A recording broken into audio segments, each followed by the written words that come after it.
Hey, what is going on everybody? Around 3 months ago, I only had 40 Fortnite wins. Now I'm approaching 400 with 150 solos.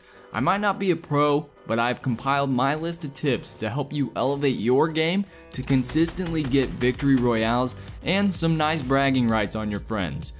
I'm a student athlete in college, so if you always thought that you don't have enough time to get truly good at the game, don't worry, because I will show you how I make the most of my time in Fortnite to really improve. Also, you do not need to buy a skin to be good. I put the John Wick skin in the thumbnail to be cute and because I like it. So now that that is that, let me take you down the road of how I went from zero to hero. It's not who I am underneath, but what I do that defines me. So I talked about landing in my first Zero to Hero video, but I've really learned a lot more after months of playing. I used to think the best method for landing to get better at the game was to go to a really popular place. My reasoning for this was that going to popular places forces you into gun battles and build battles that give you valuable experience very quickly. Now, I definitely think the theory has worked for me, but I found a much better strategy that suits players for all skill levels. Land at areas that receive an average amount of players. So areas like Greasy Grove, Salty Springs, the factories by Dusty Depot, and a few other locations. This will still get you into those valuable gun battles for quick experience, but you'll be more likely to survive than if you go to a place like Retail Row or Pleasant Park when the bus flies directly over them. Ideally, you will be landing at a location with 3 to 5 other players, which will get you into those gunfights early on. It'll give you that experience for how to survive when dropping near somebody, but you'll have time to collect resources and practice building too, which gives you a nice balance on developing yourself as a player overall. This goes without saying, but do not land really far away on the map and hide to get in the top 5. You won't get any good experience from this, and you will really just be wasting your time until a good player wipes you out. You might get one lucky win or something like that, but it's really not the best way to get better at the game. My main idea for not landing at the most popular places for unexperienced players is to get you guys more of that experience with building and resource collecting. If you constantly engage in shotgun battles in tight buildings, then you're missing out on some of the open ground build battles that you will inevitably run into at the end of games. Going to these more low-key locations will give you that opportunity to practice landing quickly, early game battles, and building out in the open when you rotate to the next zone. One of the biggest keys in Fortnite overall, and this is something that pros like Ninja like to stress a lot, don't be lazy in the game. That's why I really want you to go somewhere where you have to be on your guard. You have to be collecting resources and practicing building, because when you're lazy, you let down your guard, you run out of resources later on in the game because of mistakes you made early on where you thought you were safe, but everything comes back to bite you in games like this where really your actions can save you later on. There are plenty of great guides on YouTube for landing quickly, but I'll give you a quick crash course.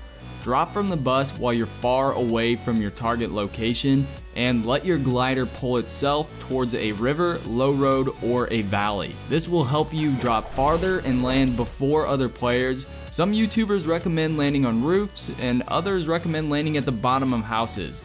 I seriously think this just comes down to finding a gun first, so don't worry too much about hitting an exact spot every time. You don't always have to land on a roof and you don't always have to land at the bottom of a house. Just scan the area as you're gliding in and look for the best place to pick up a gun.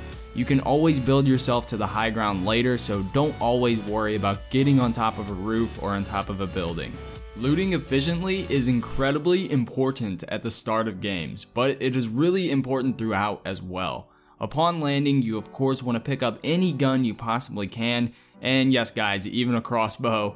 But once you have a full inventory, you need to know how to organize your loot and how to make decisions quickly. I like to organize my inventory with an assault rifle in the first slot, shotgun in the second, another shotgun or SMG, explosives, or heals in the third. It really depends on what I have at that moment. Heals in the fourth, and then a sniper in the fifth slot. That's usually my ideal loadout. You do not have to copy my inventory setup by any means, but it is very vital that you find an inventory setup that suits you so you always know where everything is in the heat of a battle.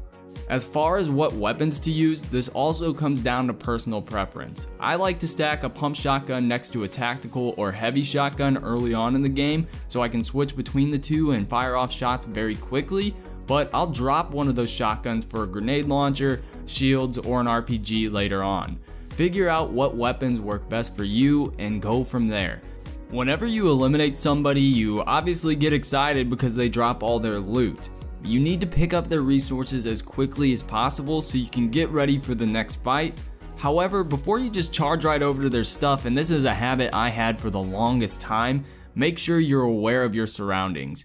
I like to build myself a little ramp to scan the area for other players before I get distracted by the loot. Dying while looting is probably one of the worst feelings in Fortnite. To loot fast, take out your pickaxe and spam the pickup button. This will gather all the building materials and stack any extra heals or explosives into your inventory. After doing that, you can make decisions on what you want to drop and pick up very easily, and you don't have to worry about picking up all the excess stuff as well. I constantly get questions from people wondering on how to improve aim. Aim is one of those things that just comes from playing more in my opinion, but make sure you have a sensitivity that best suits you. You should be able to whip around and do like a 180 and control a shotgun shot accurately. My sensitivity on console is 77.43.43 and on PC I rock a .09 mouse sensitivity. The best place to get used to your sensitivity and to warm up is the load screen. I actually have a bad habit of checking Twitter and Instagram there, but when I'm focused, I use the load screen to warm up my shots. As of right now, the game has first shot accuracy for a lot of guns, so make sure you crouch and stay still for first shot accuracy on most guns. This works really well when you're peeking shots over a ramp and you can just duck right back down to cover after you get off that shot. One more tip I would like to say about aiming is that you need to focus on it more. A lot of people see the building side of Fortnite and start to freak out when being shot and think you just gotta spam builds. This is something I actually used to do all the time. I'm still trying to get better at not panic building. The game is still a shooter, where hitting damage on other players is your primary goal. One of my best friends who plays on my PS4 panics in close quartered gunfights, so instead of focusing on hitting shots, he jumps around and ends up missing a few shotgun shots. I will tell all of you what I tell him. You need to make your opponent miss by building either a wall or a ramp or something. It kind of depends on the scenario. Then focus solely on hitting your next shot. You will be amazed at how much of a difference staying calm and simplifying the game makes in these close quartered fights. This of course would not be a Fortnite guide if I did not talk about building. So I want to start off by showing you a very embarrassing and cringy clip from my Zero to Hero video, and this will show you just how bad my building was 3 months ago and how much I've improved since then, and I hope it gives you guys a little bit of hope that you might be bad at building right now, but you can get better and you can get to a level to where you're actually respectable in the game. So here's the clip. Always tell an inexperienced player from a great player based on how they build and if they build. If you have the PvE version of Fortnite, you're in luck. This is where I started to build very quickly, and I learned how to mix up my builds by editing structures. Don't worry if you don't have the PvE version, you can practice these quick combat builds in Battle Royale too. My favorite build is the quick 4. Now here's a clip of me running a similar build today. Yeah, much faster, so you need to practice builds like this often. Building walls around you with stairs to gain the high ground is really crucial in most Fortnite situations, and it is probably the type of build I use the most. This can be used to counter ramp rushers, and as soon as you see one ramp rushing you, build ramps towards them and use walls to block them from shooting you. Once you're next to the enemy, you can do the quick wall stair build as much as you need to in order to gain that high ground. Then you are one cheeky Star Wars prequel meme from taking them down. Another building scenario that you need to learn is the wall stair retreat into an attack. When you're being shot out in the open, cycle between walls and stairs as you backpedal. This can allow you to put a few layers of materials between you and the enemy.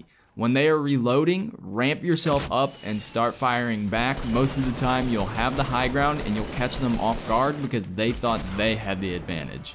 Finally, guys, I can't go extremely deep into building without making this a very long video, but make sure you're practicing building every game. Remember what I was talking about earlier about not being lazy?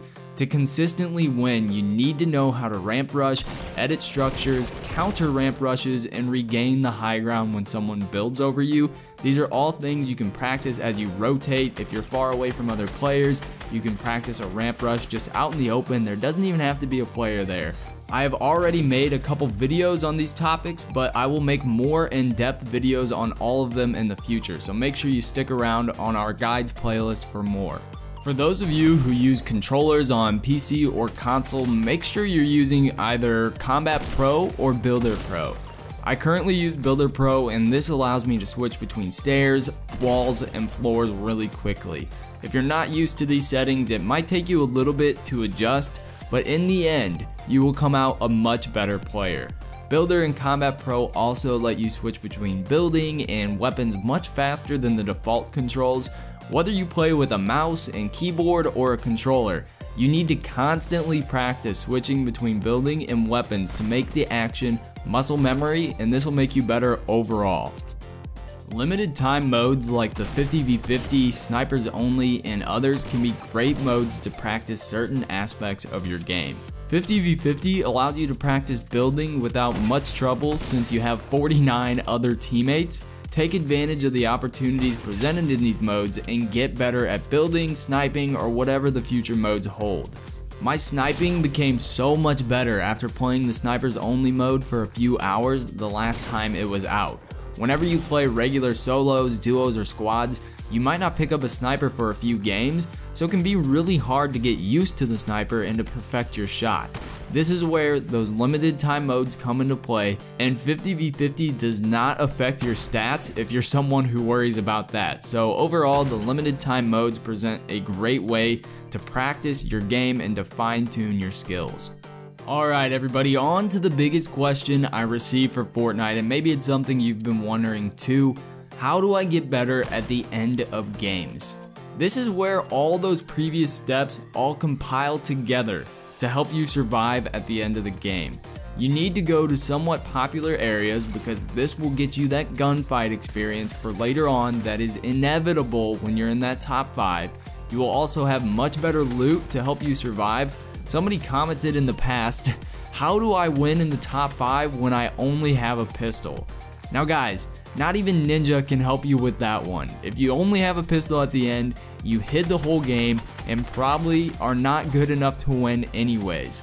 So that is why you need to practice your gun battles, building, and aiming. People are much better at Fortnite now than they were 3 months ago, and the top 5 almost always has some crazy build battles involved. If you never take the time to learn building and you always rely on hiding to make it to the top 5, then you are just wasting your time in Fortnite and you're never going to consistently get back to that top 5, and you're never really going to have a shot at getting that win. That wraps up the guide on how I went from 0 to hero in Fortnite. If you enjoyed the video, feel free to become a part of the Rodey fam by hitting that sub button. If you have any questions on topics I did not cover here, hit me up on Twitter or Instagram where I reply to as many people as possible. We're way more low-key on those platforms, so just a little hint here. If you guys want to get in contact with me personally, that's where to do it. I just want to thank all of you also for supporting the channel. 3 months ago, when I made the first 0 to hero video, we were sitting at about 10,000 subscribers and not really going anywhere. Now we have over 70k and a great community around the channel. I love talking to you guys. Our comment section has been out of this world with just positivity and great people. I couldn't be here without you guys, and I just want to thank you again. I will see you all in the next video.